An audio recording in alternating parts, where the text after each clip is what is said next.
Bagong PNP para sa bagong Today, we celebrate a well-deserved milestone in your law enforcement careers.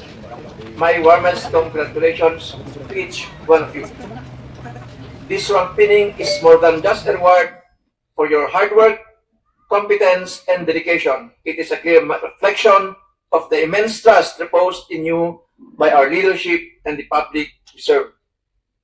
Rank is not a privilege to enjoy, but it is a mandate to lead and perform better. With higher rank comes greater responsibility. It demands that you become sharper leaders, stronger role models, and even more devoted public servants. To our police commission officers and police non-commissioned officers who are promoted, wear your new ranks with humility, professionalism, and unshakable integrity. To the families and loved ones here today, this victory belongs to you too. Behind every dedicated PNP personnel is a family that understands, sacrifices, and supports them through every shift. On behalf of Procar, thank you for your enduring support.